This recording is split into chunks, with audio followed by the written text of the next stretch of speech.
Imagínense que están, no sé, hojeando información en Internet. Tal vez buscando algo específico sobre la historia del Caribe o simplemente curioseando sobre civilizaciones perdidas. Y se topa con algo que parece sacado de una película de ciencia ficción, pero es real. En 2001, un sonar detectó estructuras, como hechas por el hombre, a una profundidad increíble frente a la costa de Cuba.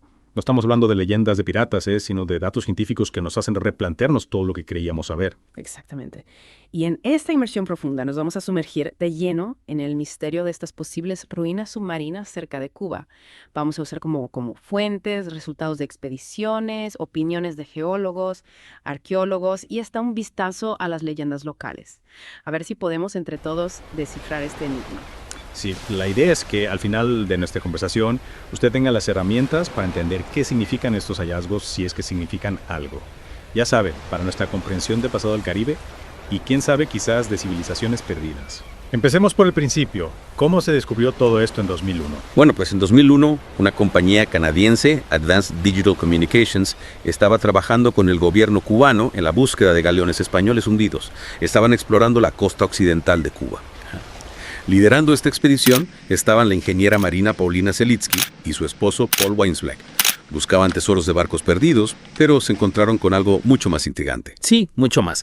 Mientras usaban un sonar para mapear el fondo marino cerca de la península de Guanacavives, en Pinar del Río, detectaron unas anomalías a una profundidad considerable, como de 650 metros. No parecían formaciones naturales. Imagínese una montaña perfectamente cuadrada en medio de una cordillera. Rarísimo. 650 metros. Eso es profundo, ¿eh? ¿Qué hizo el equipo al ver estas lecturas tan raras? Pues, intrigados por estas formas geométricas, decidieron volver al sitio. Esta vez llevaron un vehículo operado a distancia, un aeroroa, con cámaras para ver qué había en esas profundidades. Y esas imágenes del óreo son las que realmente encendieron la llama del misterio. ¿Qué mostraban exactamente esas imágenes? Mostraban bloques de piedra con superficies lisas, algunos enormes.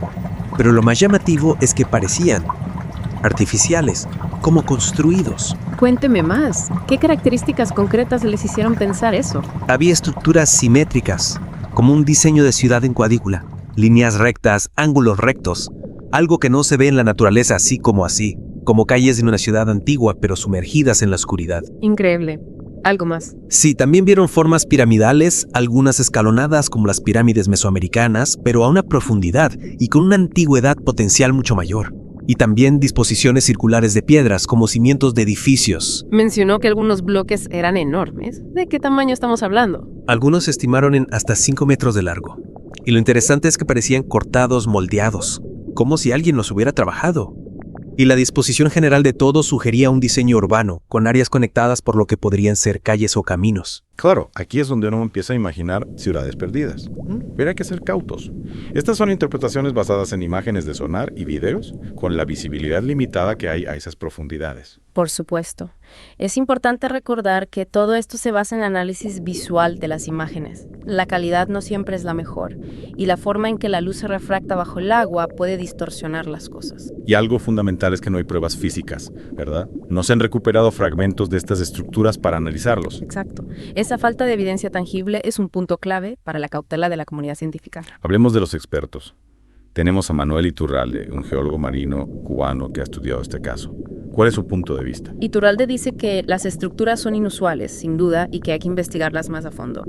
Pero insiste en que se necesitan más datos, sobre todo muestras físicas, antes de sacar conclusiones. Es un científico riguroso. Y su estimación sobre la antigüedad de estas estructuras es sorprendente. Sí, él dice que si estas estructuras fueran artificiales, tendrían al menos 50.000 años.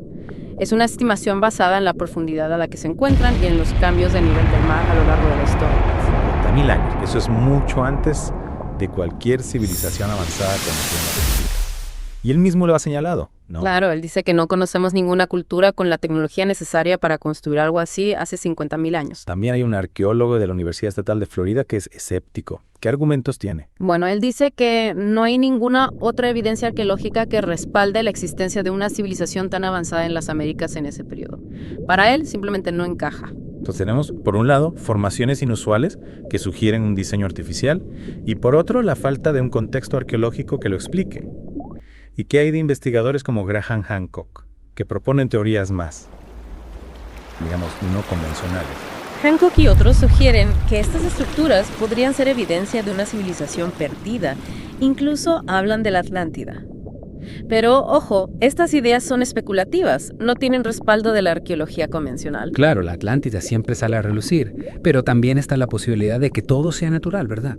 Que la naturaleza haya creado estas formas por casualidad. Exacto. Muchos expertos creen que podrían ser formaciones geológicas naturales, como afloramientos rocosos inusuales o el resultado de actividad volcánica. Vistos desde lejos, con mala visibilidad, podrían parecer artificiales. Tenemos un abanico de posibilidades, desde lo natural hasta algo que podría revolucionar la historia.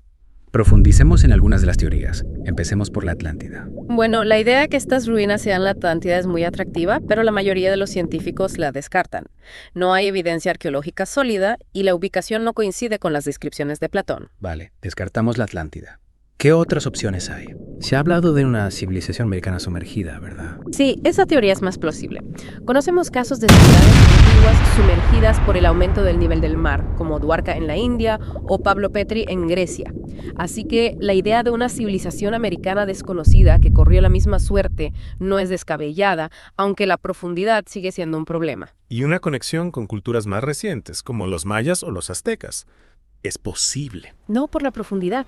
Los mayas y aztecas florecieron mucho después de la época en que estas estructuras, si fueran artificiales, tendrían que haberse construido para estar a esa profundidad. Las fechas no cuadran. Volvamos a la teoría del hundimiento tectónico. Un terremoto o un deslizamiento de tierra podrían haber hundido estas estructuras a tanta profundidad. Es posible. El Caribe es una zona geológicamente activa, pero un evento así dejaría huellas, como grandes fallas o cambios en la topografía del fondo marino, y no se han encontrado. Y hablando de huellas del pasado, ¿qué hay de las leyendas locales? ¿Hay algo que pueda conectar con este misterio? Sí, hay leyendas entre los mayas y otros pueblos del Caribe que hablan de una isla habitada por sus ancestros que se hundió en el mar. Podrían ser ecos de eventos reales, como la sumersión de tierras costeras. No podemos probar una conexión directa, pero es interesante. Fascinante. Como si las historias guardaran un recuerdo de algo real. El Caribe tiene una larga historia mucho antes de la llegada de los europeos. Exacto. Y es posible que existieran civilizaciones avanzadas en la región de las que aún no sabemos nada. Volvamos a la profundidad, esos 650 metros. Es un gran obstáculo para cualquier teoría que diga que estas estructuras se construyeron en tierra firme. Sí, la profundidad es la clave. Durante la última edad de hielo, el nivel del mar era más bajo, pero no tanto. Para que estas estructuras estuvieran a esa profundidad tendrían que ser extremadamente antiguas, de antes de la aparición del Homo sapiens. La teoría del hundimiento tectónico parece la más lógica para explicar esa profundidad. Pero faltan pruebas geológicas. Sí, si hubiera habido un gran hundimiento veríamos señales claras, fracturas, cambios abruptos en el fondo marino. Y no las hay. La teoría de un puente terrestre entre Cuba y Yucatán que se hundió tampoco tiene base geológica. Sin pruebas físicas, ¿cómo podemos saber la edad de estas estructuras? Se habló de una antigüedad de 6.000 años, basándose en un nivel del mar más bajo. Pero eso no tiene sentido a esa profundidad. La profundidad sugiere una antigüedad mucho mayor, quizás más de 50.000 años. Pero sin muestras es imposible saberlo con certeza. ¿Qué tipo de pruebas se podrían usar para datar las estructuras si se encontraran? Si se encontrara materia orgánica, como madera o huesos, se podría usar la datación por radiocarbono.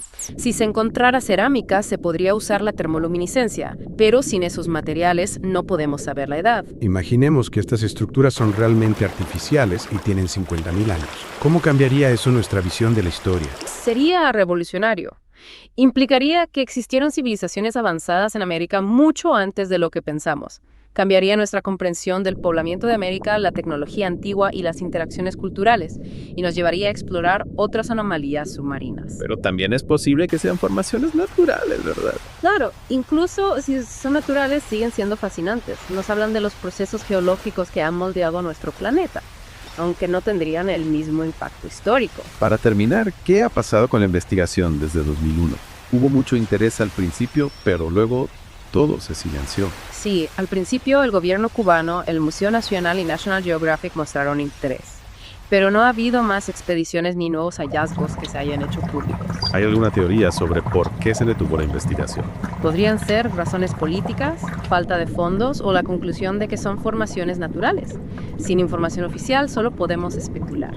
Entonces, las ruinas submarinas de Cuba siguen siendo un misterio. Sí, un misterio que nos hace preguntarnos sobre la historia de civilización y la posibilidad de mundos perdidos en las profundidades del mar. Esperamos que esta inmersión profunda haya despertado su curiosidad.